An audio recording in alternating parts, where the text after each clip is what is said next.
It's time to dive beneath the surface and into the minds and hearts of your favorite celebrities and pop culture icons.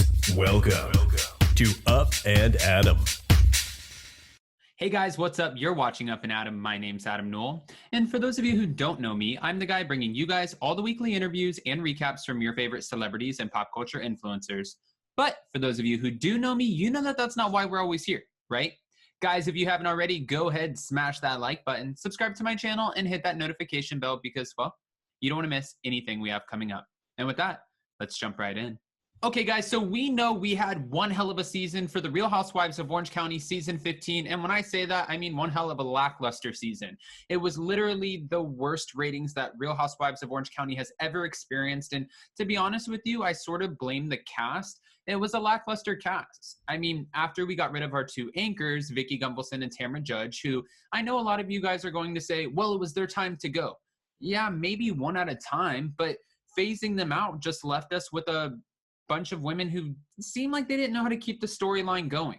Of course, Kelly Dodd and Shannon Beador and BRAUNWYN, a lot of them blamed COVID for their, again, lackluster season, but I don't necessarily think that's the case because they still got together, they still filmed, and they still had storylines. You know, one of the biggest storylines this season was Gina K and her domestic violence situation with her ex-husband, Matt.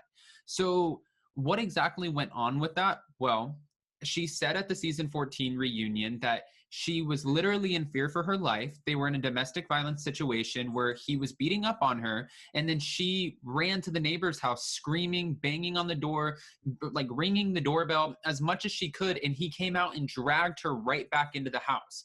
What exactly does that mean? Well, she explained on season 15 that, you know, for Matt, this could affect his career. This could affect his life. This could affect their parenting situation. But she knew one thing for sure.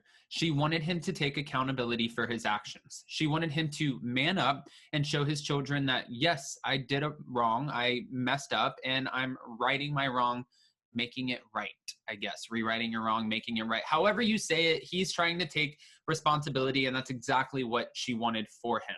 Now, there were a few cast members who didn't necessarily agree with Gina's decision to make Matt plead guilty to these charges, and she can't make him do anything he doesn't want to do, but she can make his life a living hell. Now, do we think she would do that?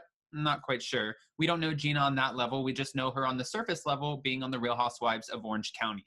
Kelly Dodd was one of those cast members, though, and she was telling Gina, don't make him go through with this. Pretty much letting him know you will ruin his life. You're going to ruin his career. He's never going to be able to get another job again. And not only that, how is he going to pay you child support?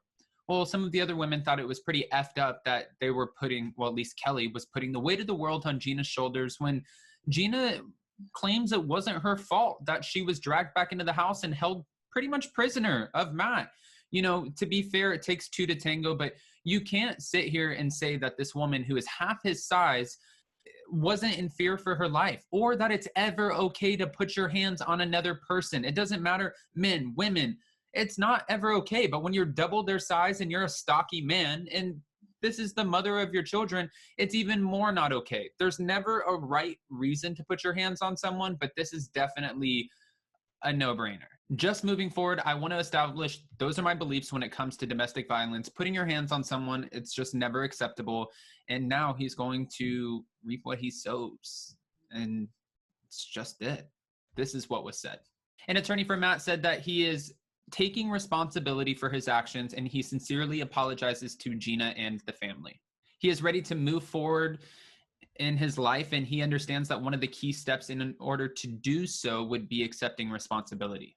He also added that Matt is a great father and looks forward to raising his children with Gina in a positive and loving environment. And he ended off with the fact that he has learned from this experience and he is taking proactive steps in order to make sure that something like this never happens again. Good. It shouldn't. It shouldn't have happened the first time. But it is nice to see that he is taking responsibility and taking proactive steps. Now, this just happened in a virtual court session this past Thursday, and Gina's attorney was the one who revealed that Matt did plead guilty to the charges. The charges, though, are insane. I don't know if you guys have heard about them or read them, but this is what they are. Felony charges for corporal injury, and false imprisonment by violence, menace, fraud, or deceit charges stemming from the incident. You know, Gina did say at the reunion, and I know I already said this, but these were her words verbatim from the season 14 reunion. I was really scared. I ran out of the house and I was ringing my neighbor's doorbell and I was banging on the door, and Matt dragged me back into the house. This is terrible. As for Matt, he previously pled not guilty to the charges, and now that he's pleading guilty, technically he faces up to 7 years in prison. There's more. A judge is going to look over the case on June 9th, and that's probably when he's going to find out what exactly his sentence looks like. I'm not quite sure if he'll get the full 7 years, but he might actually spend a year or two in prison. Not only that, he's going to have to pay for penalty charges, and who knows what the future of his family dynamic is going to look like. What custody will look like, you never know, because at this point, since he's pled guilty, he now officially will be considered a convicted felon. As for the Real Housewives of Orange County, season 16 is set to premiere in late 2021 or maybe early 2022. We're not really sure. What we do know is that Andy Cohen said that they are in no rush to cast the new season, especially after having the lowest rated season ever. He has recently come out in defense of Kelly Dodd, saying that he feels like, you know, even though some of her words and her comments are very troublesome, he doesn't feel like the Real Housewives should be put on trial for their political and cultural views.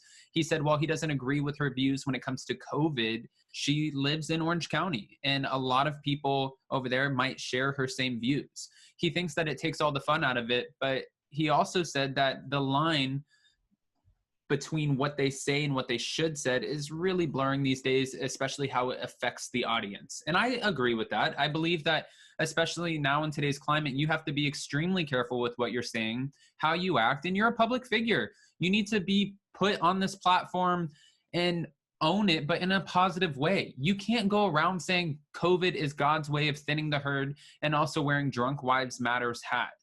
You know, I know that Kelly Dodd did defend herself by saying, listen, it was a bridal shower and I was trying on all the gifts. I was opening all the gifts, and that's what it was. My girlfriend shot me in a photo, you know, with this hat on, and it didn't have any meaning behind it.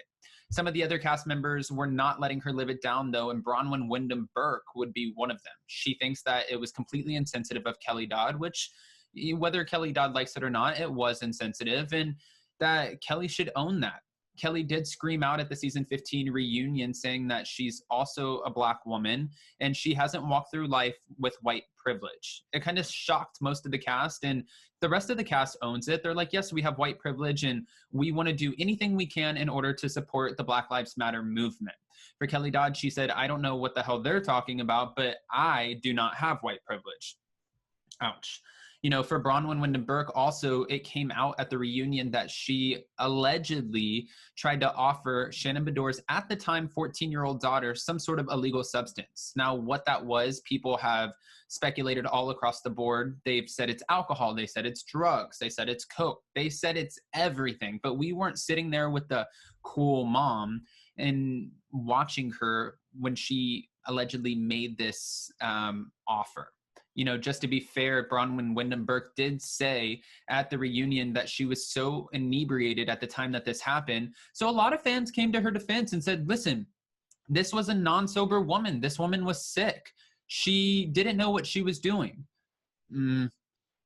I'm so on the fence with this because I liked BRAUNWYN for so long, but this is just something that you don't get a pass on. You can't offer a child any illegal substance, especially when they're 14 years of age. Who knows what that could do if you get that child hooked on the substance? Who knows how that can affect their life or change their life? You actually don't.